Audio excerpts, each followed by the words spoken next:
नमस्कार, स्वागत है आप सभी का एनएमएफ न्यूज में। मैं हूं आपके साथ शापनी पटनायक। ईरान में अमेरिका और इजराइल ने हमला किया।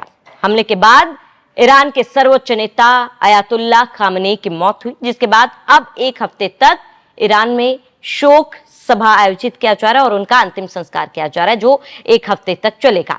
इसी बीच डोनाल्ड ट्रंप का एक बयान सामने आया। अब डोनाल्ड ट्रंप के बारे में हम सभी जानते हैं, वो कब क्या कर दे किसी को नहीं पता, वो कब क्या बयान दे दे किसी को नहीं पता।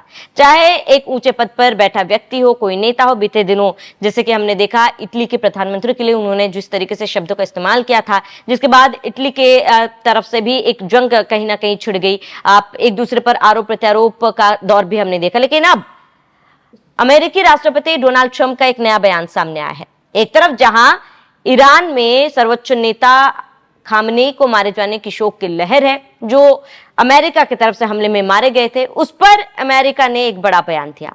उन्होंने कहा कि दुख मनाने के लिए वो ईरान को एक हफ्ते का समय दे रहे हैं। ये बयान तब आया जब ईरान और अमेरिका के बीच शांति को लेकर बातचीत चल रही है। हालांकि बातचीत का दौर लंबे समय से चल रहा है। कहा जा रहा है कि एक ड्राफ्ट बनाया गया है, कई शर्तें रखी गई, ईरान ने शर्त मान ली, अमेरिका ने कुछ शर्तें मान ली, एक दूसरे पर हमला नहीं किया जाएगा और दोनों तरफ से अधिकारी पहुंचे हैं, बातचीत हुई है स्विट्जरलैंड में। लेकिन उसके बावजूद भी सैन्य हमले हमने दोनों की तरफ से देखे। एक दूसरे पर आरोप लगाए कि इसने पहले सैन्य हमला किया, इसने पहले हमला किया, तो इस वजह से एक दूसरे पर हमले रुक नहीं रहे। लेकिन इसी बीच करीब 4 महीने बाद खामनेई का अंतिम संस्कार किया जा रहा है और दुनिया भर से बड़े बड़े नेता, कई संगठन के लोग, धर्मगुरु यहां पर पहुंच रहे हैं शामिल होने के लिए।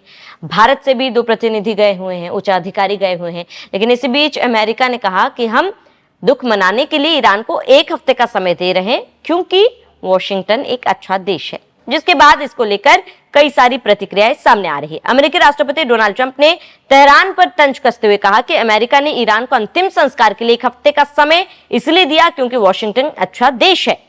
खामनेई की मौत 28 फरवरी को हुई थी और जिसके बाद आपको बता दें कि उनका अंतिम संस्कार नहीं किया गया था। ये अमेरिका और इजराइल के बीच ईरान के खिलाफ जंग की शुरुआत हुई थी। खामनेई एक साझा अमेरिकी इजरायली हवाई हमले में मारे गए थे, जिसके बाद से ईरान में जमकर विरोध प्रदर्शन देखा गया था। अब जब ईरान अपने पूर्व सर्वोच्च नेता के अंतिम विदाई दे रहा है, इसी बीच ट्रंप ने अपने बयान से एक बार फिर सुर्खियां बटोर ली। अमेरिका ने के स्वतंत्रता दिवस समारोह के जश्न से पहले एक कार्यक्रम आयोजित किया गया था, जिसमें ट्रंप ने ये बात दोबारा दोहराई, जिसके बाद वहां की भीड़ काफी ज्यादा खुश नजर आई थी। अब आपको बता दें कि अमेरिका और ईरान के बीच असल जंग तब शुरू हुई जब खामनेई की मौत हुई थी।